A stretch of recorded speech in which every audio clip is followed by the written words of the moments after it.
Lo primero que noté fue el silencio. Una sala llena de viejos soldados, hombres que vivían en un mundo de voces retumbantes e historias de guerra, quedó de repente en silencio. Entonces me concentré en el hombre frente a mí, con los ojos abiertos, y su uniforme condecorado que de repente parecía pequeño. Era un SEAL de la Marina, un hombre entrenado para enfrentarse a lo peor de la humanidad sin pestañear. Y me miraba con algo que parecía miedo. Su voz era un susurro, un temblor que atravesaba el silencio. «Espera, ¿eres Ángel?» El nombre quedó flotando en el aire. Mi padre, de pie junto a él, parecía confundido, molesto porque la atención se había desviado de él, aunque fuera por un segundo. 2 horas antes, el salón de veteranos de guerra había estado repleto de ese ruido que tanto le gustaba a mi padre. Me quedé junto a la pared intentando mimetizarme con los paneles de madera, como un fantasma en su fiesta de la victoria. Mi padre, el mayor Frank Thorne, era un hombre que llevaba su pasado como un uniforme, y esta noche iba de gala. Se movía entre la multitud, con la mano extendida, empapándose de la reverencia de los hombres que lo veían como una reliquia de una guerra más pura y sencilla. Yo solo era un accesorio que trajo consigo, una nota silenciosa a pie de página en su legado. Finalmente, me señaló a un grupo de sus viejos compinches.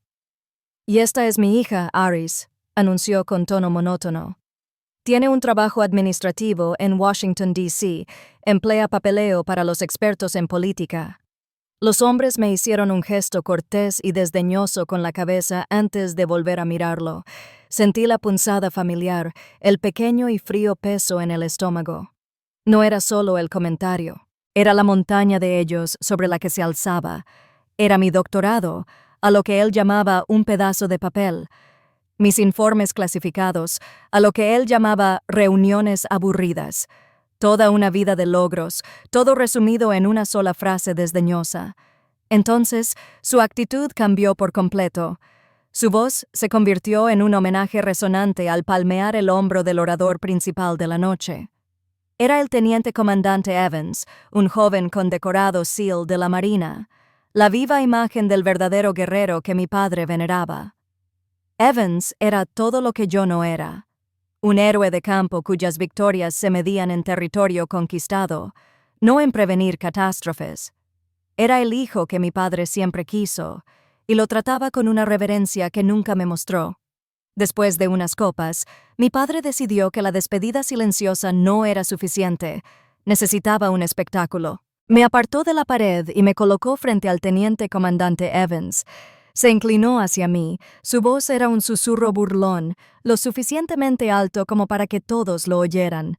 «Los talibanes se burlarían de una hija como tú». Entonces le sonrió a Evans, dándole una palmada en la espalda. «Aquí está un verdadero guerrero. Así es como se ve salvar a este país». En ese momento, los años de dolor silencioso no solo quemaron, se cristalizaron en algo frío, duro y perfectamente claro. Ni me inmuté. Me quedé ahí parado y le dejé vivir su momento.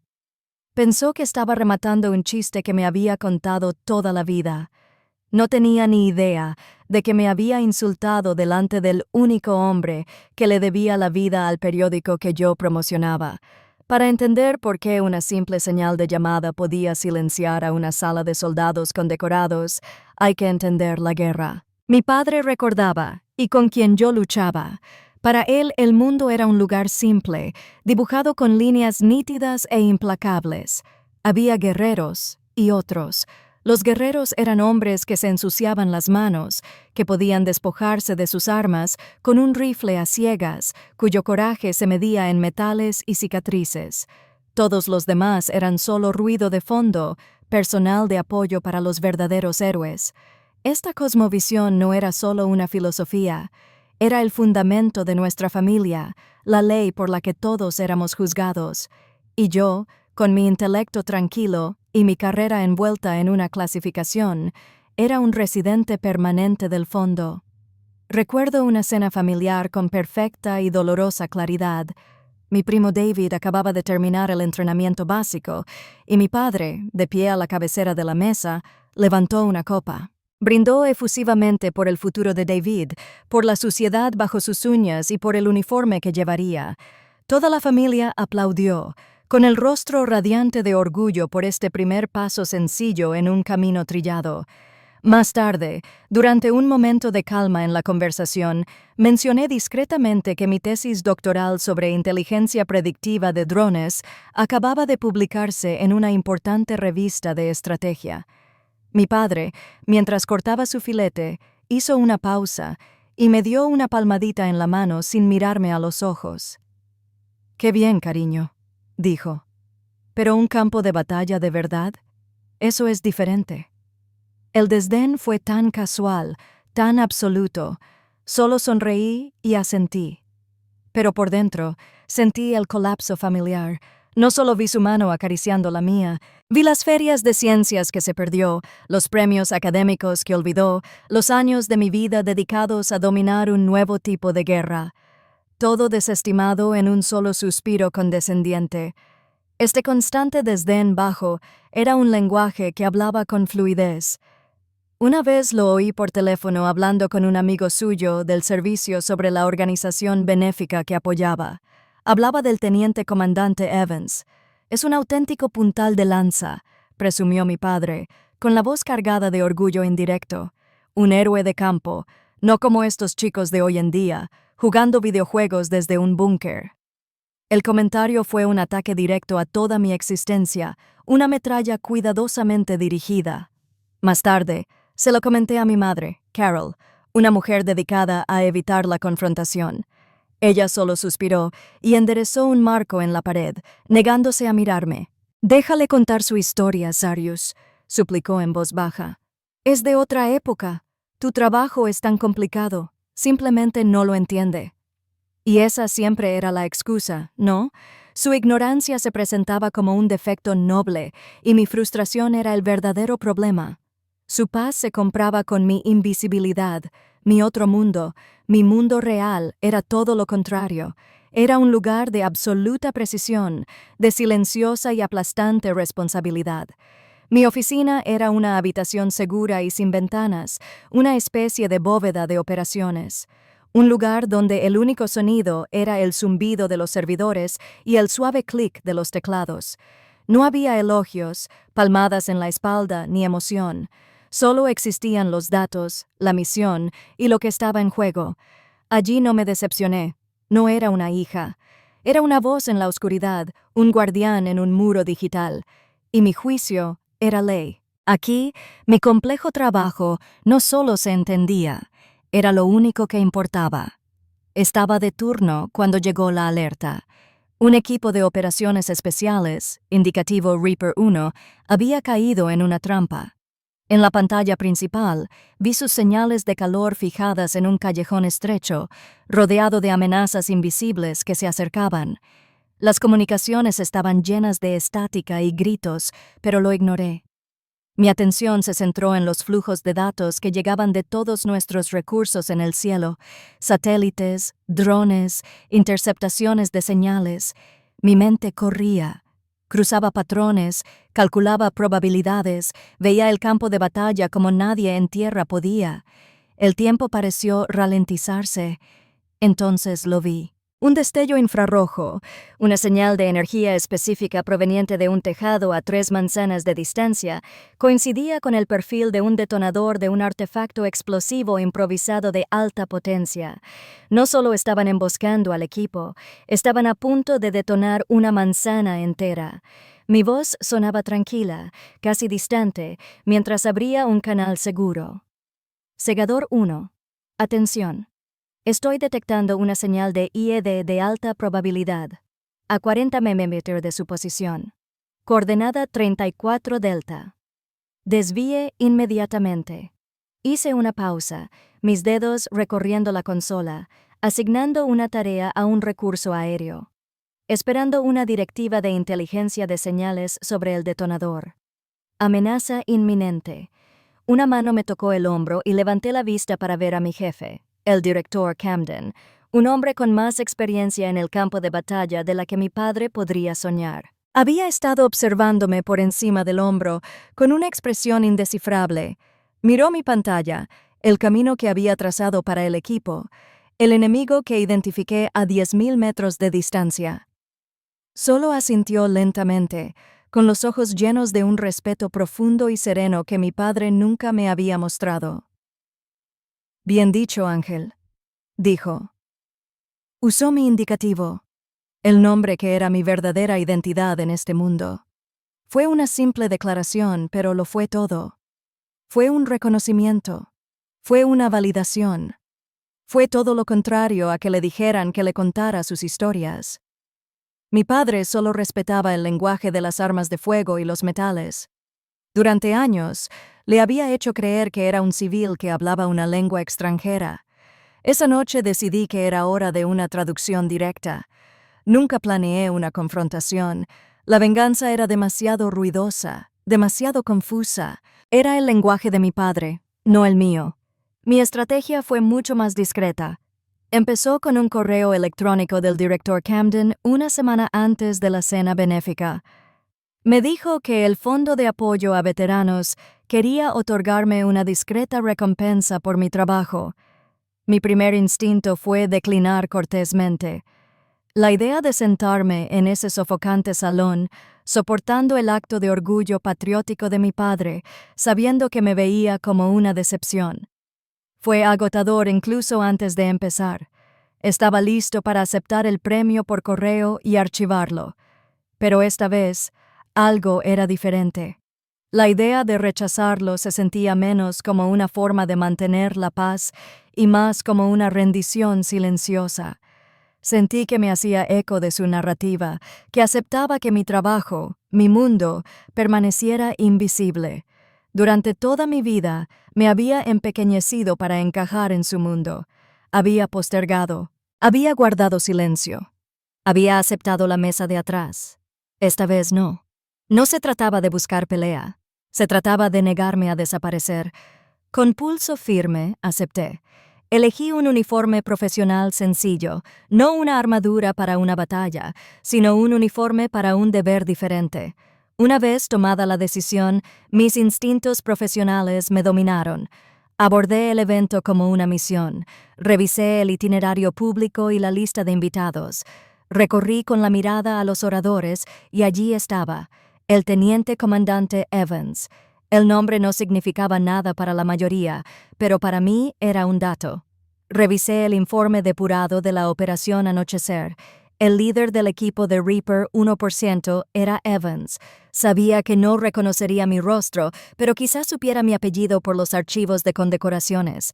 Había una pequeña probabilidad, no nula, de que ambos mundos colisionaran. No era un plan, era un riesgo calculado. Mi única alternativa fue confirmar el plano de asientos el día antes del evento. Fue exactamente como lo preveía. Mayor Frank Thorne, mesa principal. Dr. Eris Thorne, mesa 17, junto a la puerta de la cocina. Verlo tan claramente dispuesto ni siquiera me ofendió. Eran solo datos. Confirmó su estrategia, su necesidad de mantenerme física y simbólicamente al margen. Mi plan era simplemente estar presente. No lo buscaría, no intentaría corregir su narrativa. Simplemente pondría mi verdad en la misma habitación que su ficción y dejaría que las leyes de la física tomaran el control. Mi padre creía que estaba preparando el escenario con su héroe en el centro y yo entre bastidores. Nunca consideró que mi mundo no tenía escenario. Tiene una caja de la muerte y él acababa de entrar en medio de ella. Nos quedamos paralizados en ese momento, un triángulo de incredulidad. El teniente comandante Evans me miraba con reverencia, mi padre lo miraba con una confusión profunda, y yo sintiendo que las placas tectónicas de mi vida finalmente se movían bajo mis pies. El silencio era una opresión física que oprimía la habitación hasta que, como era previsible, mi padre intentó romperlo con una carcajada.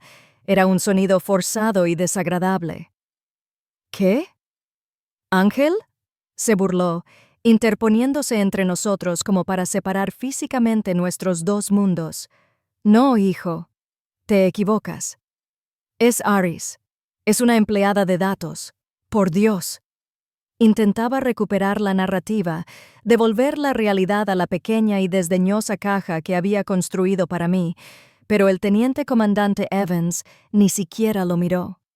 Sus ojos permanecieron fijos en los míos, y en ese instante mi padre se volvió invisible. El sello dio medio paso al frente. Su voz, ahora clara y firme, atravesó la negación de mi padre como un rayo.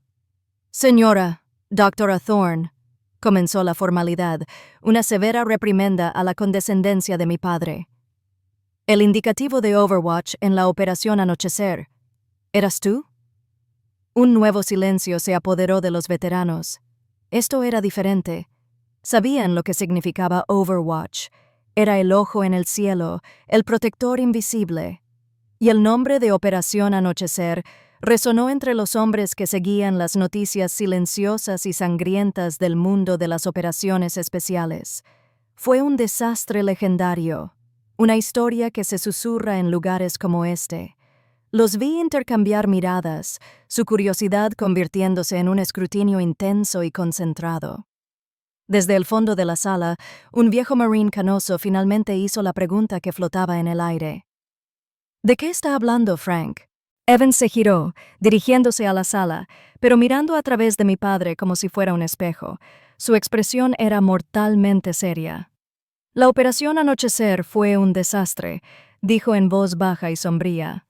«Mi equipo fue emboscado en un valle fortificado. Las comunicaciones no funcionaron, 6 hombres resultaron heridos y nos preparábamos para ser invadidos». Mientras hablaba, yo no estaba solo en la sala de veteranos de guerra. Estaba de vuelta en el frío estéril del búnker de mando, observando cómo los iconos rojos se superponían a los verdes en mi pantalla. Recordé la sensación de hielo en mis venas, la silenciosa carrera contrarreloj que solo yo podía ver. «Estábamos ciegos», continuó Evans, con la voz tensa por el recuerdo. Entonces, una nueva voz llegó a nuestro canal de mando. Se hacía llamar Ángel. Durante 72 horas fue nuestros ojos, nuestros oídos y nuestra ira. También lo recordaba. El agotamiento, la cafeína, la concentración absoluta necesaria para desentrañar el asunto. Un campo de batalla tridimensional desde una pantalla bidimensional. Recordé haber desviado un dron para captar la señal de calor de un nido de ametralladoras oculto y susurrar las coordenadas en unos auriculares. Mi voz era lo único que conectaba a ese equipo con la supervivencia. Describió cómo los guié en cada paso, cómo solicité apoyo aéreo con una precisión que no dejaba margen de error y cómo desmantelé toda la red enemiga desde una oficina a 16,000 kilómetros de distancia. «Nunca la vimos», dijo Evans con voz llena de asombro. «Nos dijeron que era un mito, un nuevo recurso de inteligencia que no existía oficialmente. Entonces regresó conmigo, la historia había terminado, el veredicto estaba por venir. Nos dijeron que tu verdadero nombre estaba clasificado por encima de nuestro nivel salarial», dijo, bajando ligeramente la voz. «El equipo, tenemos un nombre diferente para ti. Te llamamos el Ángel de la Muerte porque tú eliges quién se va a casa en una bolsa y quién se va con su familia». Enderezó la espalda, su postura cambió de la de un narrador a la de un soldado. Me dedicó un gesto de profundo respeto. «Señora, es un honor». Observé el rostro de mi padre. La confianza desdeñosa, la piedra angular de toda su identidad, no solo se desvaneció, se hizo añicos. El color desapareció de su piel, dejando una máscara de horror, pálida y de mandíbula flácida. Su mundo, un simple lugar de valentía física y órdenes a gritos, acababa de ser demolido por una verdad que no podía ver, oír ni comprender. Los hombres a quienes había pasado la noche intentando impresionar, su coro de admiradores, ya no lo miraban. Sus ojos, llenos de una nueva y asombrosa reverencia, estaban fijos en mí. En 30 segundos, había pasado del centro de su universo a un fantasma que rondaba los confines del mío. Era un extraño en su vida. Toda mi vida había juzgado a los guerreros por el ruido de sus armas. Finalmente tuvo que enfrentarse a la letalidad silenciosa de quien les dice a dónde apuntar. No hubo aplausos ni confrontación dramática. Tras descubrir la verdad, el silencio fue intenso y profundo. Mi padre no dijo ni una palabra. Simplemente se desinfló.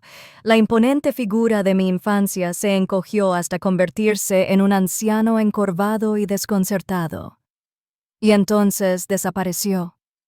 Una sombra que se escabulló por la puerta trasera hacia la oscuridad. Dejó un vacío en la habitación, y por primera vez en mi vida no sentí la necesidad de llenarlo. El espacio que ocupaba ya no le correspondía. El teniente comandante Evans se acercó a mí, no con la arrogancia de un héroe, sino con la serena humildad de un superviviente. Simplemente me tendió la mano. «Gracias», dijo, y esas dos palabras tenían más peso, más respeto genuino que toda una vida de elogios vanos de mi padre. Algunos de los otros operadores especiales siguieron mi ejemplo, con un firme apretón de manos y una mirada que transmitía una profunda comprensión tácita. No estaban adulando a un héroe, estaban reconociendo a un igual. Esta era mi nueva familia, una tribu forjada no por la sangre, sino por un deber silencioso compartido. El director de la organización benéfica, aún pálido por la sorpresa, me entregó formalmente mi premio al servicio civil, leyendo la mención con una renovada seriedad que parecía una disculpa. Me fui esa noche no como una hija que había ganado una pelea, sino como una profesional que había sido reconocida. Un año puede cambiarlo todo. La mujer que estaba en la esquina de ese salón de veteranos de guerra ya no existe. Ahora soy la directora civil de mi departamento y mi oficina es un búnker de mando de vanguardia, un lugar que mi padre jamás imaginó. Me encuentro donde antes me sentaba, dirigiendo sesiones informativas, moldeando la inteligencia que guía a los mismos guerreros que él idolatraba. Mi indicativo, Ángel, ya no existe. Es una historia de fantasmas. Se la cuentan a los nuevos reclutas, pero mi legado es muy real. Mis técnicas analíticas, los métodos que desarrollé en silencio y bajo presión, ahora requieren entrenamiento. La llaman la doctrina de la espina. Mi verdadero legado no fue un nombre susurrado con admiración, sino un sistema que trae más soldados a casa. Hace unos meses, llegó a mi oficina una carta gruesa y de aspecto formal. Parecía antigua en mi mundo de flujos de datos cifrados. Era de mi padre. Mis manos estaban firmes al abrirla. No hubo una larga y emotiva disculpa, ni una súplica de perdón. No habría sido él. Dentro había un solo recorte de periódico. Era un artículo sobre el teniente comandante Evans recibiendo la Cruz de la Marina por su heroísmo durante la Operación Anochecer. En su discurso de aceptación, Evans atribuyó la supervivencia de todo su equipo a un ángel guardián anónimo que era su ojo en el cielo. Al pie del artículo, con la letra temblorosa y desconocida de mi padre, había 3 palabras: «Me equivoqué». Las leí una y otra vez. No sentí una oleada de alegría triunfal, ni un repentino arrebato de perdón. El momento para eso ya había pasado. Solo había una silenciosa y vacía sensación de finitud. Fue como cerrar un libro que había terminado de leer hacía años. Fue un reconocimiento, una corrección a un registro que ya no necesitaba corregir. Mi validación no estaba en esa nota. Estaba en las pantallas frente a mí, en las misiones que estaba llevando a cabo, en las vidas que dependían de mi próxima decisión. Doblé el recorte y lo guardé en un cajón con otros recuerdos del pasado. Una reliquia de una vida diferente, una guerra que por fin había terminado. Me puse los auriculares y volví a centrar mi atención en la matriz de amenazas en vivo en la pantalla global. Una alerta parpadeaba sobre un desierto remoto. Un equipo estaba en peligro y necesitaba un guardián. Mi paz no era algo que mi padre pudiera darme con una disculpa, era algo que me ganaba cada día. Mi padre creía que un legado se forjaba en el fuego del combate. Aprendí que un verdadero legado se construye en el silencio, donde se toman las decisiones y se mide por las vidas que regresan a casa. Si alguna vez has visto cómo tu silenciosa competencia te ha sido desestimada, comparte tu historia a continuación. En esta comunidad la experiencia es siempre el rango más alto.